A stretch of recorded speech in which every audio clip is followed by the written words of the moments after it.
जैसे कि आपको पता है, आपने मेरी अगर पिछली वीडियोस देखी हो जिसमें हमने नेशनल इनकम का मीनिंग पढ़ा था, फैक्टर इनकम्स देखी थी, कौन सी फैक्टर इनकम्स होती हैं, ट्रांसफर इनकम्स हमने पढ़ा कि ट्रांसफर इनकम क्या है, इसके अलावा डोमेस्टिक इनकम मैंने आपको बता दिया था। उसके बाद मैंने आपको ये कहा था कि हम न्यूमेरिकल पोर्शन से स्टार्ट करेंगे, जिसमें कि मैंने आपको रूल्स ऑफ कन्वर्जन, एग्रीगेट्स को, एक एग्रीगेट को दूसरे एग्रीगेट में कन्वर्ट करने के लिए जो रूल्स यूज किए जाते हैं न्यूमेरिकल्स में, उनके बारे में बताया था। और मेथड्स कि हमारे यहाँ 3 मेथड है नेशनल इनकम को कैलकुलेट करने के लिए, न्यूमेरिकल्स को कैलकुलेट करने के लिए। First one is value added method, second income method और थर्ड था हमारा expenditure method.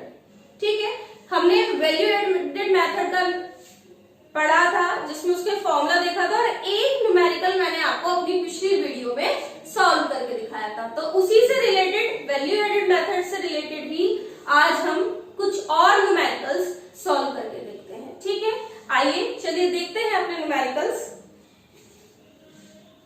Numerical calculate gross value added at factor cost. हमें क्या कैलकुलेट करने के लिए कहा है? Gross value added at factor cost.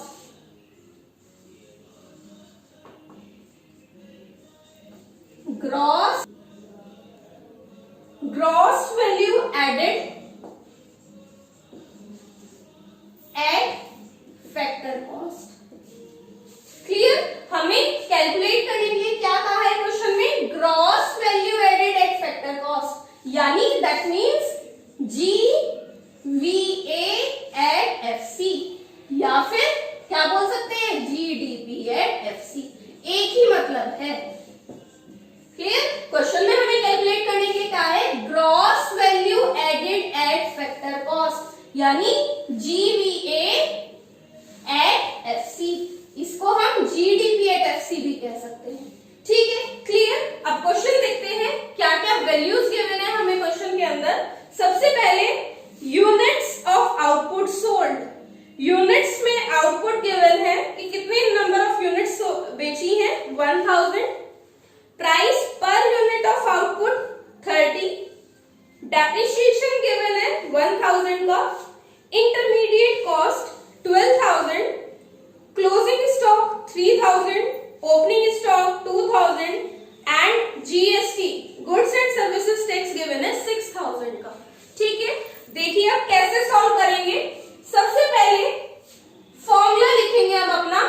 हमारा फॉर्मूला है वैल्यू एडेड मेथड से जब हम क्वेश्चन करते हैं, sales plus change in stock minus intermediate cost.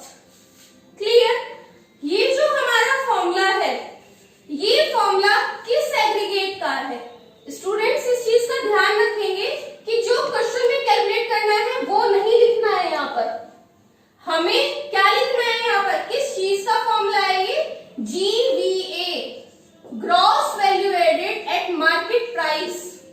ये जो फॉर्मूला है sales plus change in stock minus IC, ये फॉर्मूला है GVA एट MP का, यानी gross value added at market price का। क्लियर? तो सबसे पहले यही कैलकुलेट करेंगे। जैसे कि आपने क्वेश्चन में देखा कि सेल्स डायरेक्ट गिवन नहीं है, हमें क्वेश्चन में गिवन था यूनिट्स ऑफ आउटपुट सोल्ड, कि हमने कितनी यूनिट्स सेल करी हैं? 1000। प्राइस पर यूनिट, एक हमें वैल्यू दी हुई है प्राइस की, कि प्राइस पर यूनिट क्या है? 30। तो सेल्स कैसे कैलकुलेट होंगी? 1000 units into price per unit, यानी 30,000 plus change in stock. Change in stock के लिए closing stock minus opening stock, that is 3000 minus 2000। Clear? Minus intermediate cost. Intermediate cost हमें given है 12000 की, तो माइनस 12000। ठीक है, सॉल्व कर लेंगे तो हमारा 30,000 ये आ गया। उसके बाद प्लस 1000 माइनस 12000, सॉल्व करके क्या आ जाएगा? ये 19,000। ठीक है, अब जो हमने कैलकुलेट किया वो क्या कैलकुलेट किया? GVA at MP।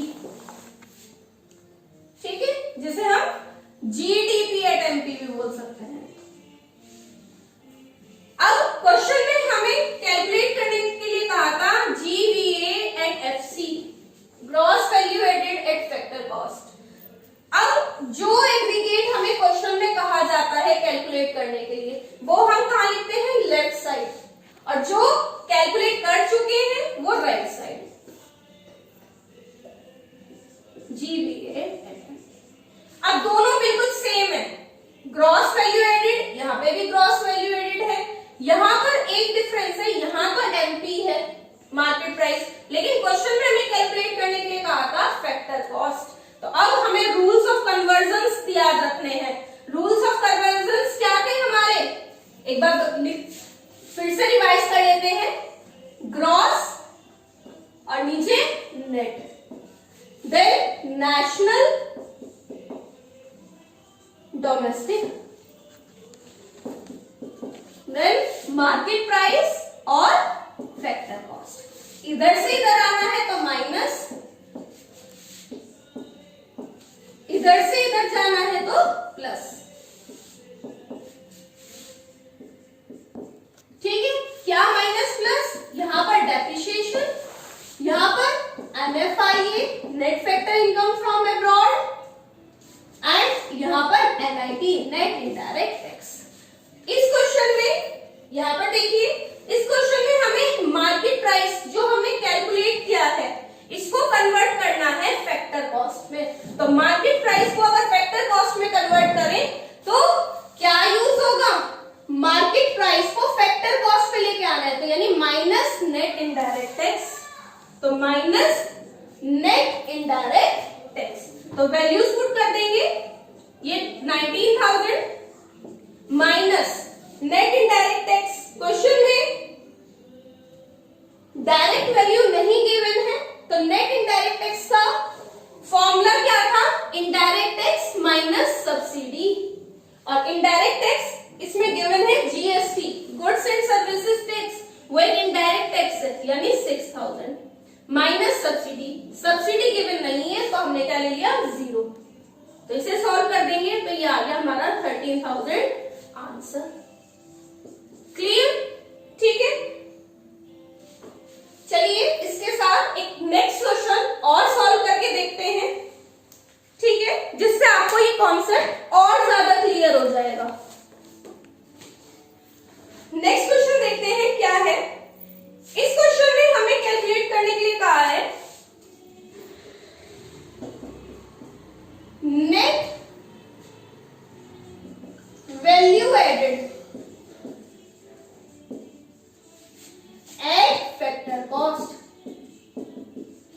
क्या कैलकुलेट करने के लिए कहा है, net value added at factor cost, that means NVA at FC या NDP एट FC, कुछ भी बोल सकते हैं।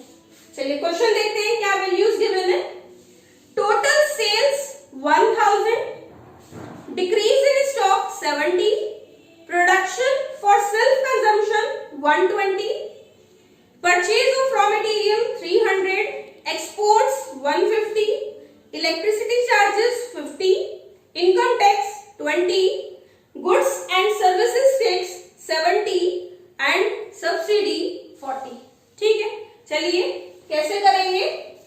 एक बात और मैं बता दूं, देखिए यहां पर मैंने आपको मेंशन कर दिया है वैल्यू एडेड मेथड है, लेकिन एग्जाम्स में फिर से मैं बता रही हूं कि वैल्यू एडेड मेथड मेंशन नहीं होगा। आपको क्वेश्चन में जो वैल्यूज गिवन है उन्हीं वैल्यूज को ध्यान में रखते हुए देखना है कि अगर sales, purchase of raw material, intermediate consumption, इस तरह की वैल्यूज गिवन है तो आपको वैल्यू एडेड मेथड यूज करना है। ठीक है, तो फॉर्मूला देखेंगे क्या है हमारा। फॉर्मूला है sales plus change in stock minus IC। किस चीज का फॉर्मूला है, GDP एट MP, यानी GVA MP। ठीक है, ये नहीं लिखना, फॉर्मूला है GDP MP का, तो GDP MP ही लिखेंगे। वैल्यूज पुट करिए, टोटल सेल्स गिवन है 1000 की। अब इस क्वेश्चन में एक अलग वैल्यू गिवन है, प्रोडक्शन फॉर सेल्फ कंजम्पशन। इन्होंने सेल्स तो हो गई जो हमने मार्केट में गुड्स सेल किए, लेकिन इस क्वेश्चन में इन्होंने एक और वैल्यू दी है कि हमने प्रोडक्शन किया है, किसके लिए, सेल्फ कंजम्पशन के लिए। यानी कुछ गुड्स ऐसे हैं जो हमने मार्केट में ना बेच के उनको घर पर ही इस्तेमाल कर लिया। तो ये खास खास तौर से इस पॉइंट पे ध्यान देंगे कि अगर किसी क्वेश्चन में ये पॉइंट गिवन है प्रोडक्शन फॉर सेल्फ कंजम्पशन, तो वो ऐड होता है। Production for self consumption add होगा, हमें इससे फर्क नहीं पड़ता कि गुड्स मार्केट में बेचे गए हैं या नहीं, अगर हम उनको घर के प्रोडक्शन के लिए भी इस्तेमाल करते हैं तो वो भी ऐड होंगे। Clear? Then change in stock. अब इस क्वेश्चन में ये और अलग पॉइंट है। चेंज इन स्टॉक में इन्होंने कहा डिक्रीज इन स्टॉक। स्टॉक क्या हो गया? घट गया, तो यानी माइनस की वैल्यू। अगर स्टॉक डिक्रीज हो रहा है किसी क्वेश्चन में तो हम उसे माइनस नेगेटिव वैल्यू रिप्रेजेंट करेंगे, तो यानी माइनस के 70। Intermediate cost. इंटरमीडिएट कॉस्ट में भी एक इसमें अलग पॉइंट है, यानी ये क्वेश्चन थोड़ा डिफरेंट है बाकी क्वेश्चंस के कंपैरिजन में। इसमें इंटरमीडिएट कॉस्ट ना देके इसमें अलग अलग वैल्यूज गिवन है। जैसे कि मैंने आपको पिछली वीडियो में बताया था, इंटरमीडिएट कॉस्ट में क्या लेते हैं? Purchase of raw material, fuel, electricity. अगर इस तरह के एक्सपेंसेस गिवन है तो वो सब किसमें ऐड हो जाते हैं? आईसी का पार्ट है, इंटरमीडिएट कंजम्पशन का पार्ट है। तो यानी इसमें आईसी की वैल्यूज में क्या क्या ऐड होगा? सबसे पहले purchase of raw material, then electricity charges and बस only two values are given. Then we will add these two values and it will together form the intermediate consumption. Solve कर लेते हैं।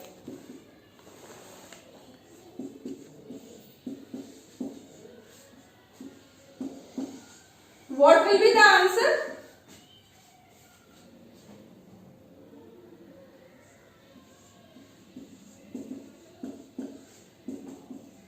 It is 800. ठीक, sorry 700। Clear? अब question में हमें calculate करने के लिए कहा था, जो चीज कैलकुलेट करने के लिए कहा जाए उसे कहाँ रखेंगे? लेफ्ट साइड, और जो कैलकुलेट कर चुके वो राइट साइड। ठीक है, अब फिर से कन्वर्जन्स के रूल्स की मदद लेनी होगी हमें। अब हमें ग्रॉस हम कैलकुलेट कर चुके हैं, जो एग्रीगेट कैलकुलेट हो गया यानी जीडीपी एट एमपी, उसे कन्वर्ट करना है उस एग्रीगेट में जो क्वेश्चन में पूछा गया है। तो ग्रॉस को नेट में कन्वर्ट करने के लिए ग्रॉस को किस में कन्वर्ट करना है? नेट में, तो यानी minus depreciation. Then market price को कन्वर्ट करना है फैक्टर कॉस्ट में, यानी मार्केट प्राइस को फैक्टर कॉस्ट में कन्वर्ट करने के लिए minus NIT. Clear? Values put कर देंगे। 700 माइनस डेप्रिसिएशन गिवन है। इस क्वेश्चन में डेप्रिसिएशन की वैल्यू गिवन नहीं है, तो depreciation 0। Net indirect tax direct given नहीं है, नेट इनडायरेक्ट टैक्स में क्या लेंगे? इनडायरेक्ट टैक्स माइनस सब्सिडी, यानी GST, goods and services tax, वो एक इनडायरेक्ट टैक्स है, माइनस सब्सिडी यानी 40।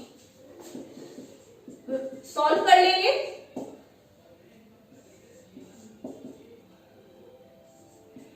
तो ये आ गया हमारा 670। क्लियर? ठीक है, होप आपको ये क्वेश्चन समझ में आया होगा। Clear students? Value added at factor cost. ठीक है, क्लियर? यानी आप और क्या कह सकते हैं? NDP at FC.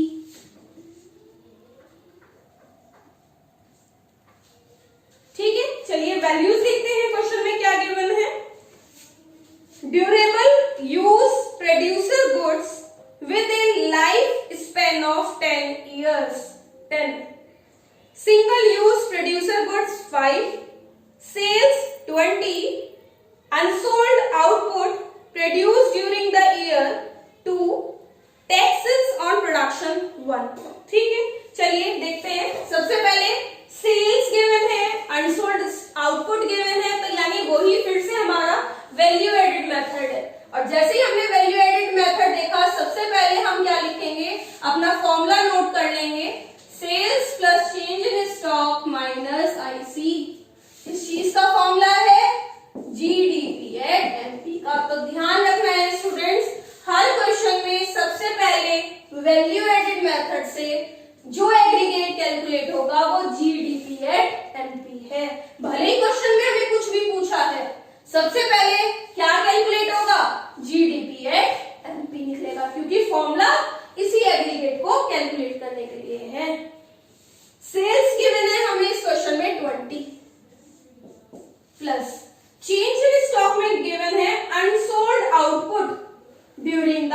ईयर की पूरे ईयर में कितना अनसोल्ड आउटपुट रहा 2, तो यानी चेंज इन स्टॉक की वैल्यू क्या हो गई 2 माइनस आईसी, आईसी यानी इंटरमीडिएट कंजम्पशन। इस क्वेश्चन को अगर ध्यान से देखें तो यहाँ पर इंटरमीडिएट कंजम्पशन की वैल्यू नहीं दिख रही है।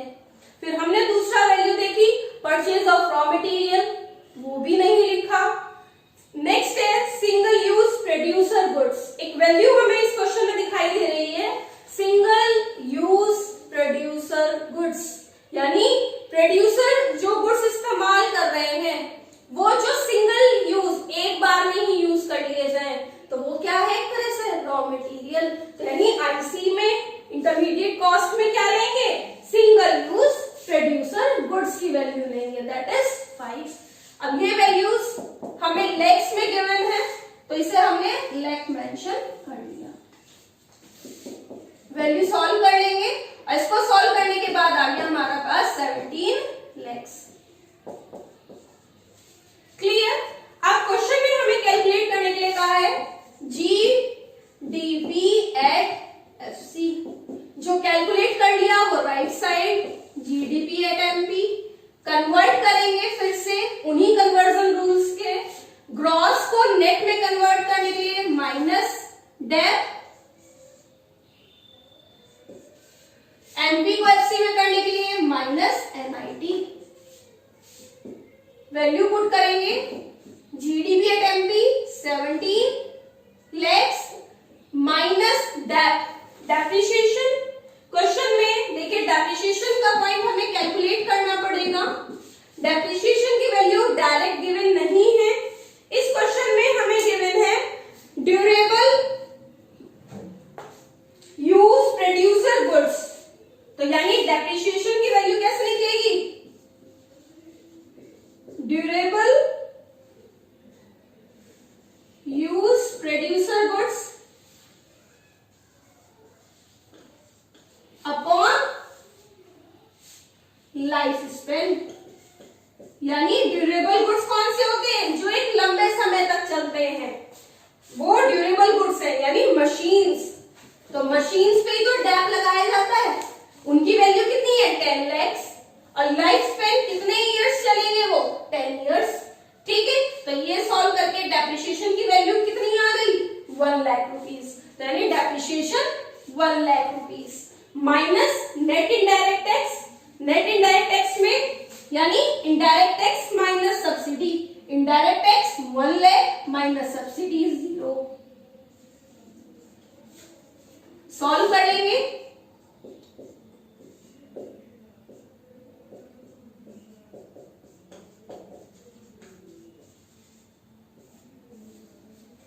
क्लियर स्टूडेंट्स, होप आपको आज के न्यूमेरिकल्स जो मैंने आपको न्यूमेरिकल्स कराए हैं ये समझ में आए होंगे। इसी के साथ कुछ और न्यूमेरिकल्स के साथ हम नेक्स्ट वीडियो में आपसे मिलेंगे, तब तक थैंक यू।